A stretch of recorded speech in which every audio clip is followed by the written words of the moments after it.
प्रिय विद्यार्थियों, आज हम हिंदी साहित्य में भ्रमर गीत परंपरा का अध्ययन करेंगे।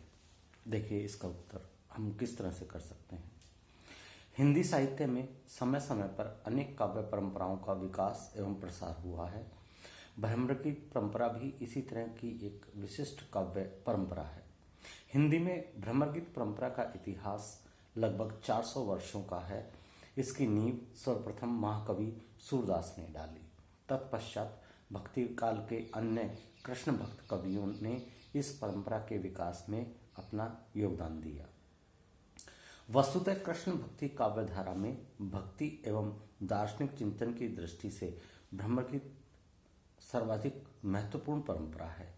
निर्गुण भक्ति वाले कवियों ने निर्गुण ब्रह्म की उपासना पर बल देकर ज्ञान योग का प्रतिपादन किया, जबकि भ्रमर गीत में निर्गुण का खंडन करते हुए सगुण ईश्वर की भक्ति का प्रतिपादन हुआ है तथा ज्ञान योग की अपेक्षा प्रेम पूर्ण भक्ति को महत्वपूर्ण बताया गया है।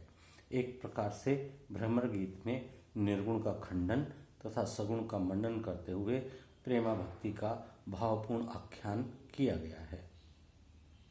यह काव्य परंपरा संवादात्मक संदेशात्मक शैली की रचना है तथा इसमें व्यंग उपालंब का तीव्र स्वर अभिव्यक्त हुआ है। अब सबसे पहले हम इसके नामकरण के औचित्य पर प्रकाश डालेंगे।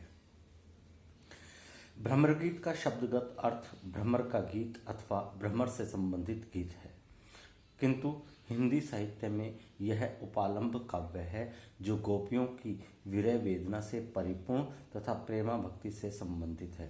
गोपियों के प्रियतम श्री कृष्ण जब मथुरा चले गए, तब वहां से उन्होंने परम ज्ञान योगी उद्धव को ब्रजवासियों के पास संदेश देने के लिए भेजा। उद्धव ने ब्रज में पहुंचकर गोपियों को ज्ञान योग का उपदेश दिया। यह उपदेश नीरस और गोपियों को कष्टदायक लगा।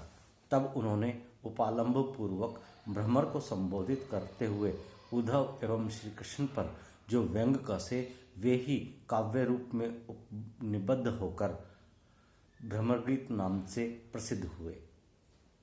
इस प्रकार गोपियों के द्वारा भ्रमर के व्यवहार को ध्यान में रखकर जो व्यंग कथन कहे गए, उन पर आधारित गेय पदों को भ्रमर गीत कहते हैं।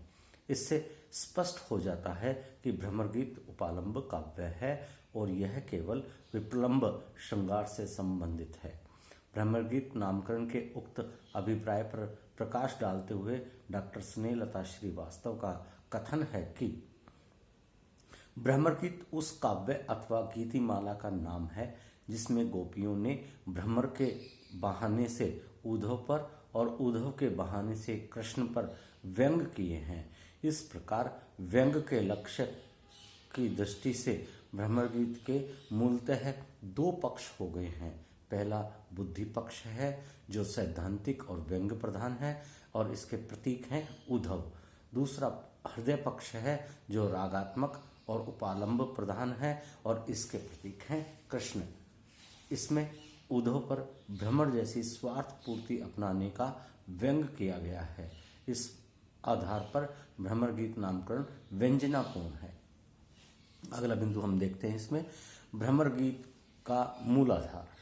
भ्रमर गीत का मूल स्रोत श्रीमद् भागवत है। श्रीमद् भागवत के 10वें स्कंद में यह प्रसंग केवल 12 पदों में वर्णित है। 10वें स्कंद के 46वें अध्याय में उद्धव का मथुरा से ब्रज में जाने का और नंद यशोदा के साथ वार्तालाप का वर्णन है। उद्धव को श्री कृष्ण ने इसलिए ब्रज में भेजा था कि वे माता पिता अर्थात यशोदा नंद को की कुशल क्षेम ज्ञात कर उन्हें संतुष्ट करें और गोपियों को सांत्वना देकर उनकी विरह व्यथा का निवारण करें। उद्धव ने वार्तालाप प्रसंग में नंद यशोदा के सम्मुख ईश्वर के निराकार रूप की व्याख्या की तथा अंत में कहा कि ईश्वर साधुओं की रक्षा और उत्तम क्रीड़ा के लिए संसार में उत्तम, मध्यम और अधम योनियों में जन्म लेता है, फिर भी वह ईश्वर निराकार ब्रह्म है। दशम स्कंद के 47वें अध्याय में पद संख्या 12 से लेकर शतक गोपी उद्धव संवाद है। श्री कृष्ण की कुशल क्षेम पूछने के बाद गोपियां उद्धव की निष्ठुरता के लिए उपालंब देती हैं। उसी समय एक भ्रमर आकर एक गोपी के चरणों के पास गुंजार करने लगता है। वह गोपी उस भ्रमर को प्रियतम कृष्ण का दूत मानकर कहने लगती है कि हे भ्रमर, तू मेरे चरणों पर से अपना सिर हटा ले।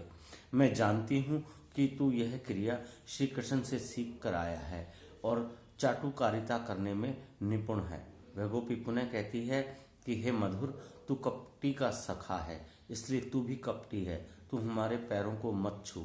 मैं देख रही हूँ कि श्री कृष्ण की जो वनमाला हमारी सोतों के वक्षस्थल के स्पर्श से मसली हुई है, उसका पीला पीला कुमकुम तुम्हारी मूछों पर भी लगा हुआ है। तुम सुमनों का रस लेकर उन्हें छोड़ देते हो। वैसे ही श्री कृष्ण भी हमें अपनी मोहिनी सुधा पिलाकर एकाएक छोड़कर चले गए हैं। तुम स्वयं तो किसी कुसुम से प्रेम नहीं करते हो और स्वार्थ की खातिर इधर उधर मंडराते रहते हो। जैसे तेरे स्वामी वैसे ही तुम हो। इस प्रकार श्रीमद् भागवत में भ्रमर गीत का सूक्ष्म रूप में और कम ही वाक्यों में वर्णन हुआ है। उस अल्प वर्णन में गोपियों की भक्ति भावना को महत्वपूर्ण बताया गया है। उनके अनुराग को देखकर उद्धव प्रशंसा करते हुए कहते हैं, अहो यूयम संपूर्णार्थी भवत्यो लोक पूजिता, अर्थात हे गोपियों, तुम कृतार्थी हो, तुम लोक पूजनीय हो। इसी अवसर पर उद्धव गोपियों के समक्ष श्री कृष्ण का यह संदेश भी प्रस्तुत करते हैं कि हे गोपियों, तुम्हारे नेत्रों का तारा होकर भी मैं तुमसे दूर चला आया हूँ। इसका यही उद्देश्य है कि तुम निरंतर मेरा ध्यान स्मरण करते रहो।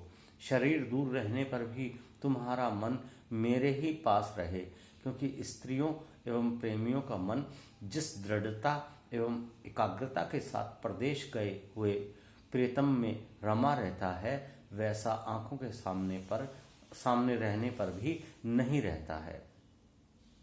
इसी प्रसंग में आगे चलकर उद्धव गोपियों की अनन्य भक्ति भावना की मुक्त कंठ से प्रशंसा करते हुए कहते हैं कि कृष्ण की भक्ति दान, व्रत, तप, होम, जप, स्वाध्याय, इंद्रिय दमन तथा अन्य जग कल्याणकारक कर्मों द्वारा ही प्राप्त की जाती है, किंतु तुमने तो सौभाग्य से मुनिजनों के लिए भी परम दुर्लभ भगवान कृष्ण की उत्तम प्रेम लक्षणा भक्ति प्राप्त करके उसका विस्तार किया है। तुमने अपने प्रियजनों को त्याग कर परम पुरुष भगवान श्री कृष्ण का वर्णन किया है। यह बड़े सौभाग्य की बात है। श्रीमद् भागवत के उक्त उद्धरणों से स्पष्ट हो जाता है कि भागवतकार का उद्देश्य इस प्रसंग में ज्ञान तथा भक्ति में द्वंद्व दिखलाना नहीं था। उनका तो ज्ञान, कर्म और भक्ति में सामंजस्य उपस्थित करना ही मूल उद्देश्य प्रतीत होता है। वस्तुतः श्री कृष्ण गोपियों के प्रेम को और अधिक दृढ़ बनाना चाहते थे। इसी निमित्त उन्होंने मथुरा गमन किया था। इसी तथ्य को उद्धव ने अंत में गोपियों के सम्मुख उद्घाटित भी किया, जो सामान्य कथन में गोपियों को सांत्वना देने योग्य संदेश था। तो प्रिय विद्यार्थियों, आज के इस वीडियो में बस इतना ही। इसी बात को हम अगले वीडियो में आगे बढ़ाएंगे। धन्यवाद।